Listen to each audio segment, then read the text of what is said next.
Bonsoir à tous. Alors, je voulais faire une vidéo pour comparer plus particulièrement, ce qui est très important sur une modèle Y par rapport à une modèle 3, évidemment, c'est la capacité de chargement.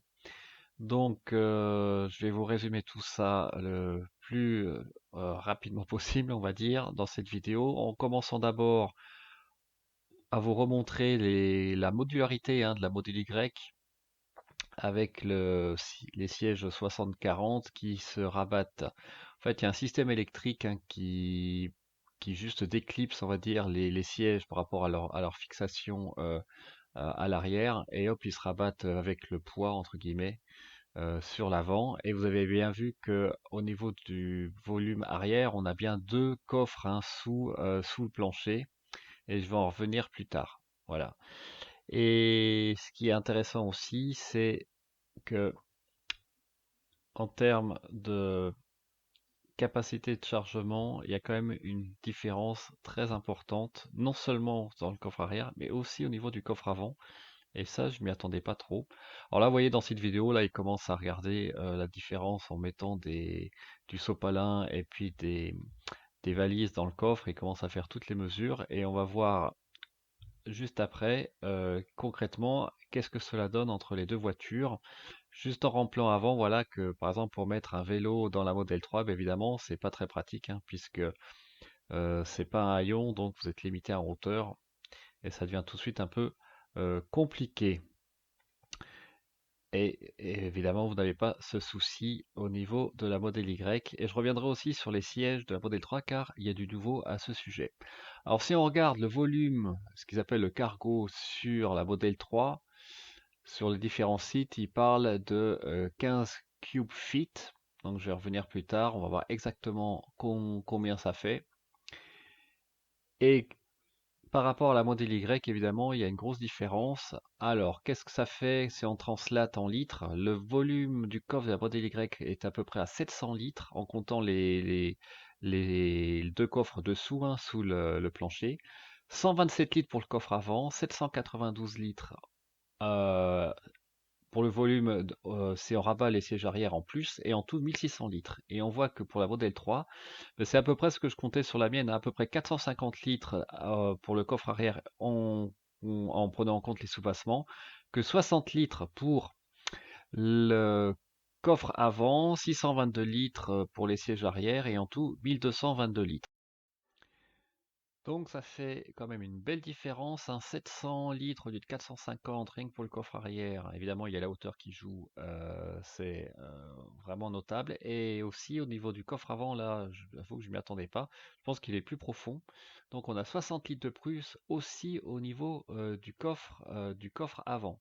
Et puis évidemment, si on compte le volume des sièges arrière avec la garde au toit supérieur, alors là, globalement, au total, on a 400 litres de plus, et si on considère que les coffres avant et arrière, on a environ 300 litres de plus, ce qui est quand même une différence notable. Et ça peut vraiment être utile quand on a une famille nombreuse, évidemment. Alors, si on regarde comme ça, on compare à la fois les performances, l'autonomie, bon, et honnêtement, il n'y a pas de grosse différence entre la Model 3 et la Model Y performance. Au niveau du volume du chargement, là, j'ai un doute par rapport aux 66 cube-feet, par rapport aux 15 cube-feet de la Model 3 pour cet exemple précis. Mais j'aimerais mettre ça quand même un peu en perspective si on considère la voiture en version 7 places, car c'est quand même l'utilité d'une Model Y. Je pense on risque de perdre les coffres arrière sous le plancher, plus le volume des sièges en tant que tel, sachant que sur une Tourane, j'ai regardé sur internet, c'est à peu près 76 litres le volume des sièges arrière non escamotables. Donc je pense qu'on peut perdre une bonne centaine de litres, et encore je pense que je suis un peu pessimiste. Ça doit être un peu plus. Ce qui veut dire que vraiment, en termes de capacité de chargement, évidemment, la grosse affaire, c'est la Model Y en 5 places. Et ce qui, pour moi, ce qui est un peu dommage, parce que c'est quand même le gros avantage, vu le prix quand même, qui est, on va dire, au minimum 6 000 à 7 000 euros supérieur, voire 10 000 euros, c'est quand même plus intéressant de prendre l'option 7 places plutôt que de se cantonner à 5 places sur ce modèle. Alors peut-être que je me trompe, hein, que l'accès au volume inférieur du coffre arrière sont toujours possibles en mode 7 places, mais honnêtement, j'ai beau retourner le problème dans tous les sens, j'ai du mal à voir comment ça serait possible de pouvoir garder ces espaces qui sont quand même, surtout celui d'à l'arrière là, un volume vraiment non négligeable, ce serait vraiment dommage de le perdre. Ensuite, l'autre avantage de la modèle Y, c'est évidemment la garde au sol, hein, qui fait à peu près 1 inch de plus, ça fait à peu près 2,5 cm. Alors c'est pas anodin, même si moi j'ai une modèle 3 performance de base, mais sans le châssis sur PC quand même. Quand je regarde pour rentrer chez moi au niveau du garage, ça rentre, mais il y a peut-être le petit loquet, vous savez, au sol là, pour fermer les deux portillons, et je peux vous dire qu'il n'y a pas grand-chose au-dessus quand même. Donc c'est quand même pas une mauvaise nouvelle d'avoir ces 2 cm et demi en plus de garde au sol. Par contre, quelque chose que je ne m'étais pas rendu compte, c'est qu'effectivement, au niveau du pare-choc arrière, ben, il y a quand même un petit problème potentiel. C'est que si quand on regarde bien la découpe du coffre, si par malheur on vous emboutit, vous avez un petit accident même au niveau de l'arrière, et qu'on part par exemple à Model X, il y a quand même un risque que ben, l'ouverture du coffre soit endommagée.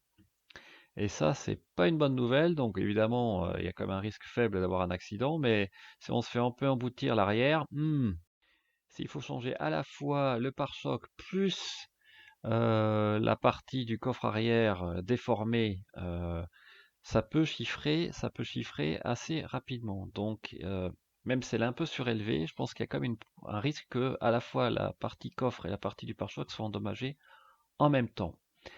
L'autre défaut que je ne m'explique pas pour l'instant, alors peut-être que ça va changer dans le futur, c'est que il n'y a pas sur les modèles actuels, je dis bien sur les modèles actuels, de système de remorquage possible. Donc j'avais fait une vidéo où je montrais sur la modèle Y Performance que en fait, bah voilà, il n'y avait rien sous ce cache. Là, il y avait la barre de rigidification transversale, on va dire, qui était présente, mais il n'y avait pas de système de fixation dessus. Et quand on regarde le manuel, c'est confirmé, hein. Il n'y a pas de système de remorquage. Model Y is not equipped with towing. Bien. Donc, est-ce que ça changera après? Ça sera bien une option. Ce serait quand même dommage qu'une telle voiture ne se propose pas de pouvoir remorquer alors que la Model 3 puisse le faire. Et puis, ce que j'ai appris aussi, c'est que la Model 3, eh ben, se repose pas sur ses lauriers, hein. Vous savez qu'à l'heure actuelle, on a un système, on va dire, de 2 sièges, et on peut pas rabattre, entre guillemets, le siège du milieu, le dosseret du siège du milieu, contrairement à la Model Y. Et ben ça va changer. Je ne sais pas si ça sera en 2021, mais les sièges vont changer et on va retrouver le même système sur la Model Y qui va donner un peu plus de modularité à la Model 3, probablement l'année prochaine.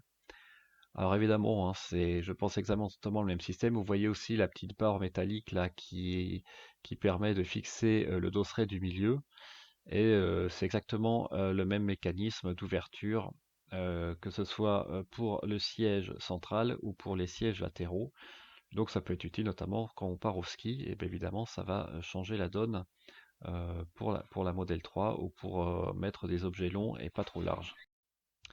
Donc c'est une petite amélioration d'un modèle 3, mais c'est bienvenu, et ça va être intéressant de voir pour l'année qui vient la proportion de vente entre la modèle 3 et la modèle Y. J'ai hâte de voir, notamment en Europe.